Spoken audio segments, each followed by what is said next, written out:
বন্ধুরা, আশা করি তোমরা সবাই ভালো আছো। তোমার চ্যানেলে তোমাদের সবাইকে স্বাগতম। তো স্বাভাবিকভাবে আমরা এই মুহূর্তে যেটা নিয়ে আলোচনা শুরু করতে বসেছি সেটা কিন্তু একটু অন্যরকম আলোচনা, কারণ আমাদের টার্গেট নেক্সট ইয়ার মাধ্যমিক।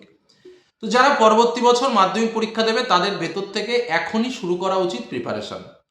কারণ তুমি যত লেট করবে সমস্যাটা তোমাকেই বইতে হবে। একটা কথা মাথায় রাখবে, আমি অ্যাজ এ টিচার বলতে পারো বা as a guide of online guidance হিসেবেও বলতে পারো, আমি বা অ্যানাদার এনি ওয়ান পার্সন, বা তোমার প্রাইভেট টিচার বা তোমার স্কুল টিচার, প্রত্যেকেই তোমাকে কিন্তু সহযোগিতা করবেন, কিন্তু কাজটা কিন্তু তোমাকেই করতে হবে। অর্থাৎ পরীক্ষাটা কিন্তু তোমাকেই দিতে হবে, তোমাকেই কিন্তু ভালো রেজাল্টটা করতে হবে। আর যদি মনে করো প্রথম থেকেই যে না, আমার ভালো রেজাল্ট করার দরকার নেই, ও শেষের দিকে দেখবো, তো একদম বাস্তব সত্যি কথা, বর্তমানে যা প্রশ্নর প্যাটার্ন রয়েছে, বর্তমানে যা সিস্টেম রয়েছে, তাতে পাশ করার জন্য খুব একটা টেনশন লাগে না, এমনিতেই পাশ হয়ে যায় মোটামুটি। একটুখানি অ ক খ এবিসিডি 1 2 3 4 ঠিকঠাকভাবে লিখতে পারলে মোটামুটি পাশ করা যায়। কিন্তু পাশ করাটা তো আর জীবন নয়, আমাদের সবারই টার্গেট থাকে একটা ভালো কিছু করার। আর দ্বিতীয় কথা, তোমাদের বাবা মা এতদিন থেকে তোমাদের মানুষ করছে, কষ্ট করে শেখাচ্ছে, তাদের তো একটা উদ্দেশ্য আছে, তাদের তো একটা স্বপ্ন আছে। সেই স্বপ্নটা যদি মনে করো যে না, আমি ছেলে বা মেয়ে হিসেবে সেই স্বপ্নটাকে পূরণ করতে চাই, তাহলে আমার মনে হয় না বেশি লেট করা উচিত, এখন থেকে শুরু করা উচিত। কারণ সামনে মাধ্যমিক যাদের আসতে চলেছে তাদের কিন্তু সেই প্রিপারেশন এখন থেকেই শুরু করা উচিত।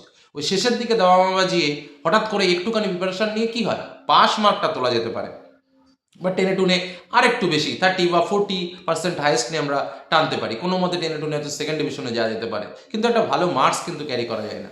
এবং যে কাঁচি বোথা হয়ে যায় সে কাঁচি কিন্তু সেইভাবে কোনো কিছু কাটতে পারে না। তা আমি বলবো যে প্রিভিয়াস ইয়ার, অর্থাৎ এর আগে আমাদের অনেকের 5 6 7 8 9 পর্যন্ত আমরা পড়েছি, কারো বা একটু ধারালো ছিল, কারো বা একটু কম ধারালো ছিল, কেউ বা খুব ভালো রেজাল্ট করেছো, কেউ বা একটু ঘাটতি নিয়ে পড়াশোনা করেছো, কিন্তু সমস্ত ঘাটতিকে এবার মিটিয়ে ফেলতে হবে। এবার আমাদের সেই উদ্দেশ্যে যাত্রা শুরু করতে হবে, যেখানে আমাদের একটা সফলতা অবশ্যই পেতে হবে। সেই টার্গেট নিয়ে কিন্তু তোমাদের এখন এগোনো উচিত। তো এই মুহূর্তে আমাদের কি কি করা উচিত আমি সেই বিষয়টা তোমাদের বলবো, এবং সেই বিষয় নিয়ে বা বুঝে শুনে তোমরা একটু সামনের দিকে এগো, তাহলে দেখবে অনেক অনেক বিষয়টা ক্লিয়ার তোমাদের হয়ে যাবে। অবশ্যই জিওগ্রাফি কোশ্চেন অ্যান্ড অ্যান্সার সবসময় তোমাদের সঙ্গে থাকবে, এবং কোনো কিছুর প্রয়োজনে অবশ্যই তোমরা কমেন্ট করবে। কমেন্টের মাধ্যমে প্রশ্ন করলে সেই প্রশ্নের উত্তর ভিডিওর মাধ্যমে দেওয়ার চেষ্টা করব, তাতে করে তোমার প্রশ্নে সকলেরই কিন্তু উপকার হবে। তো আজ এই মুহূর্তে যে বিষয়গুলো নিয়ে তোমাদের সামনে কয়েকটা কথা বলবো, সেটা হচ্ছে যে আমরা প্রিপারেশনটা কিভাবে নেব, বা আমাদের কিভাবে প্রিপারেশনটা নেওয়া উচিত সে সম্পর্কে বলতে গেলে আমি তোমাদের জন্য স্পেশালি 8 পয়েন্ট রেডি করেছি। অর্থাৎ 8টা পয়েন্ট আমি রেডি করেছি, যে 8টা পয়েন্টের কথা আমি তোমাদের স্পেশালি এই মুহূর্তে বলতে চাইছি, কারণ এই জিনিসগুলো তোমাকে ইমিডিয়েটলি স্টার্ট করা উচিত। নাম্বার 1 যে বিষয়টার উপর জোর দেবো সেটা হচ্ছে সিলেবাসকে চেনা। সিলেবাসকে চেনা মানে কি? সিলেবাসকে চেনা মানে আমার প্রত্যেকটা বই, বাংলা, ইতিহাস, ভূগোল, জীবনবিজ্ঞান, ভৌতবিজ্ঞান, ইংরেজি, অঙ্ক, প্রত্যেকটা সাবজেক্টের একটা নির্দিষ্ট সিলেবাস আছে। সিলেবাসটাকে বুঝতে হবে যে আমার কি কি রয়েছে। শুধুমাত্র সিলেবাসটা বুঝতে গেলে অধ্যায়গুলোকে চিনলে হবে না। অধ্যায়গুলোর মধ্যে থেকে কোথা থেকে কত মার্কের প্রশ্ন আসে, কিভাবে প্রশ্নগুলো আসে, কোন জায়গা থেকে কোন মার্কের প্রশ্ন, অর্থাৎ যেটাকে আমরা একদম সহজ কথায় বলি কোশ্চেন প্যাটার্ন। আমি একটা অধ্যায় পড়বো, ধরো আমাদের ইতিহাসের প্রথম অধ্যায় আমাদের সবারই পড়া হয়ে গেছে, আমি অ্যাজ এক্সাম্পল আমি ইতিহাস বললাম। তাহলে ইতিহাসের প্রথম অধ্যায়টা আমি যখন পড়ছি, তখন আমার জানা উচিত যে এই অধ্যায় থেকে আমার কত মার্কের প্রশ্ন আসবে। আমি যখন জানতে পারলাম, কি জানতে পারলাম, যে এখান থেকে আমার শর্ট কোশ্চেন আসবে, এখান থেকে আমার 2 মার্কের কোশ্চেন আসবে, এখান থেকে আমার 4 মার্কের কোশ্চেন আসবে, কি না একটা 4 মার্কের কোশ্চেন আসবে, দুটো 2 মার্কের কোশ্চেন আসবে, আর এমসিকিউ টাইপের প্রশ্ন আমার একটা বা দুটো ওখান থেকে আসতে পারে। এই যে সাধারণ জ্ঞানটা, এই সাধারণ জ্ঞানটা কিন্তু তোমাকে আয়ত্ত করতে হবে। তাহলে তুমি স্বাভাবিকভাবে বুঝতে পারবে যে তুমি একটা চ্যাপ্টার যখন পড়ে ফেলেছো, তখন তোমার সেই চ্যাপ্টার থেকে কোন কোন মানের প্রশ্ন তোমাকে প্র্যাকটিস করতে হবে, কি কি বিষয়গুলো তোমাকে আসতে পারে। সাপোজ তুমি বাংলা পড়ছো, তো বাংলা পড়ার সময় ধরো তুমি একটা সুন্দর গল্প পড়ছো বা কবিতা পড়ছো, ধরো বহুরূপী গল্প পড়ছো, তো বহুরূপী গল্প থেকে আমার কি কি আসতে পারে, শর্ট কোশ্চেন আসতে পারে, সেখান থেকে আমার 3 মার্কের প্রশ্ন আসতে পারে, সেখান থেকে আমার 5 মার্কের প্রশ্ন আসতে পারে। এই যে বেস কনসেপ্টটা, সেই কনসেপ্টটা তোমাকে জেনে রাখা দরকার। এই জিনিসগুলো যদি তুমি না জানো, তাহলে কিন্তু উদ্দেশ্য, গোলপোস্ট ছাড়া যেমন ফুটবল খেলা যায় না, তেমনি কোশ্চেন প্যাটার্ন এবং সিলেবাস ছাড়া কিন্তু পড়াশোনাতে এগোনোটাই বৃথা। কারণ তুমি তখন একটা অজানা জায়গায় ছুটছো, কিন্তু কিছু জেনে যাও, দেখবে ছোটাটা আরো তীব্র হবে এবং আরো স্পিডফুলি হবে। যার জন্য আমাদের প্রথম কাজ হবে কি, সিলেবাসটাকে ভালো করে বুঝে নেওয়া, এবং তার সঙ্গে তাল মিলিয়ে কোশ্চেন প্যাটার্নটাকে বুঝে নেওয়া যে কোথা থেকে কি আসবে, কোথা থেকে কি আসবে না। তাহলে যে জায়গাগুলো থেকে আমাদের বেশি প্রশ্ন আসবে বা যে জায়গাগুলো থেকে আমাদের যে মানের প্রশ্ন আসবে তার উপরে বেস করে আমরা আমাদের পড়াশোনাটাকে চালিয়ে যাব। যেখান থেকে আমার 3 মার্কের প্রশ্ন বা 5 মার্কের প্রশ্ন আসবে সেখান থেকে আমি 8 মার্কের প্রশ্ন রেডি করবো না নিশ্চয়ই।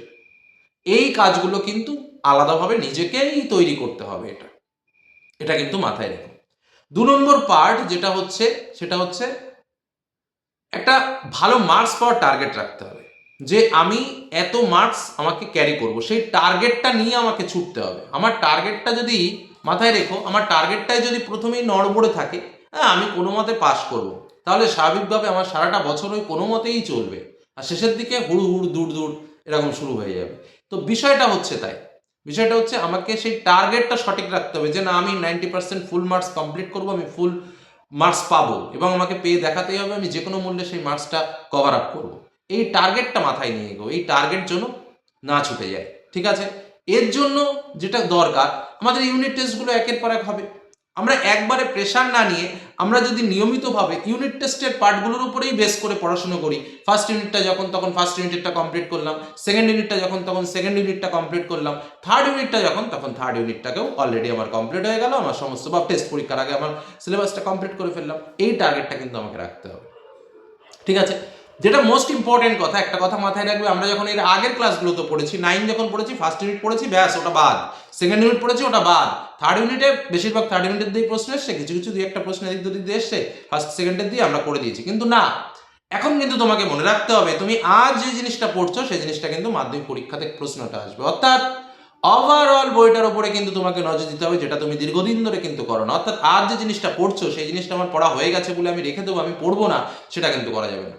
আমাকে মাঝে মাঝে এই প্রিপেয়ার্ড হতে হবে, মাঝে মাঝে এই প্রিপারেশনের মধ্যে থাকতে হবে এবং বারবার রিপিটেশন পড়াটাকেও পড়তে হবে এবং নতুন জিনিসও পড়তে হবে। এইভাবে দুটোকে নিয়ে ধীরে ধীরে কিন্তু সামনের দিকে এগিয়ে যেতে হবে, না হলে কিন্তু সেই পিছু টানটা যদি বাদ চলে যায় তাহলে কিন্তু একটা নেগেটিভ পয়েন্ট তৈরি হবে। যে কারণে আমি যা পড়েছি সেটা তো পড়বই, বরঞ্চ প্রত্যেক দিন নিয়মিত করে একটু একটু একটু একটু করে বেশি করে আমি আমার গন্তব্যে পৌঁছানোর চেষ্টা করব। এই টার্গেটটা কিন্তু আমাকে রাখতে হবে।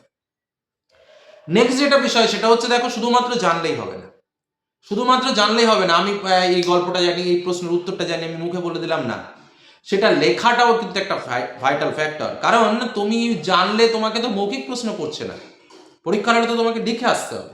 তো লিখে আসতে গেলে লেখার একটা প্যাটার্ন দরকার হয়, কিভাবে লিখবো, কিভাবে লিখলে ভালো মার্কস পাওয়া যায়, কোন জায়গাতে আমার ভুল ত্রুটি হচ্ছে সেগুলো সংশোধন করে রেডি করা বা রিকভারি করা, এই কাজগুলো কিন্তু আমাকে করতে হবে। যার জন্য বারবার লিখে লিখে প্র্যাকটিস করো এবং কোশ্চেন সাজানো শুরু করে দাও এখন থেকে, যে এই প্রশ্নটা আসলে আমি এইভাবে নোটসটা রেডি করবো, এইভাবে আমি টাইমলি সেট আপ করে ফেলবো, তো এইভাবে টাইমের সঙ্গে অ্যাডজাস্টমেন্ট করে আমি কিন্তু সামনের দিকে এগোবো। এই কাজটা কিন্তু তোমাকে করতে হবে। নেক্সট যেটা হচ্ছে, যে সময়টুকু আমার হাতে আছে এই সময়টা কিন্তু খুব বেশি সময় নয়, এখন মনে হচ্ছে অনেক সময়, কিন্তু বাস্তবিক পক্ষে সময়টা খুবই ক্ষুদ্র যদি না তুমি তোমার সিলেবাসের সাপেক্ষে দেখো, নিজেকে প্রিপারেশনের সাপেক্ষে দেখো। এই জন্য সময়ের মূল্যটা কিন্তু তোমাকে দিতেই হবে। লাস্ট যেটা বলবো সেটা হচ্ছে নিজের উপর বিশ্বাস। নিজের উপর তোমাকে অবশ্যই বিশ্বাস রাখতে হবে এবং একটা ব্রত গ্রহণ করতে হবে, যে আমি পারবো, হারবো না। কারণ এখন তোমার কাছে, তোমার সামনে স্যাররা রয়েছে, তোমার সামনে টিচাররা রয়েছে, কোনো কিছু বুঝতে না পারলে অনেক সহজ মেথড রয়েছে, কোনো জিনিস কঠিন লাগলে সেটাকে সহজ করার জন্য উপযুক্ত জায়গা রয়েছে। ইউটিউবে নট ফর আমার চ্যানেলের কথা আমি শুধু বলবো না, হাজার হাজার চ্যানেল রয়েছে। যে কোনো জিনিস নিয়ে আমি যদি বোঝার চেষ্টা করি, এটা ক্লিক করলেই 3-4 জন টিচার সঙ্গে সঙ্গে লাইন দিয়ে চলে আসে। যে কোনো কারোটা ভালো লাগতে পারে, আমারটা ভালো না লাগলে অন্য কারোটা ভালো লাগবে, অন্য কারোটা ভালো না লাগলে অন্য কারোটা ভালো লাগবে। তো শেখার তো কোনো সমস্যা নেই, আমি যেখান থেকে পারি সেখান থেকে শিখতে পারি। এইটাই কিন্তু মাথার দিকে টার্গেট রাখো, যে আমাকে শিখতে হবে। পরিষ্কার কথা, আমার কাছে কথা হলো তাই, আমাকে শিখতে হবে, আমি যেখান থেকে পারি সেখান থেকে শিখবো। এই টার্গেটগুলো মাথায় রেখে সামনের দিকে এগিয়ে যাও। আর একটা কথা অবশ্যই বলবো, চ্যানেলে কোনো কিছু প্রয়োজন হলে অবশ্যই চ্যানেলকে কমেন্ট করবে এবং তোমাদের জন্য ক্লাস কিন্তু যথারীতি শুরু হয়ে গেছে। তোমরা ক্লাসের সঙ্গে থাকো, কোনো কিছুর প্রয়োজনে কমেন্ট করো এবং নিয়মিত যে ক্লাসগুলো তোমাদের সামনে তুলবো, এখন যেমন আমরা রেফারেন্স ক্লাস শুরু করবো, সিলেবাস ওয়াইজ পার্টগুলো শুরু করবো, সেই ক্লাসগুলো নিয়মিত করো। আশা করি কোনো রকম কোনো সমস্যা হবে না, তোমাদের সঙ্গে ছিলাম এবং থাকবো। চলো দেখা হবে পরবর্তী কোনো ইম্পর্টেন্ট ক্লাসে। ধন্যবাদ।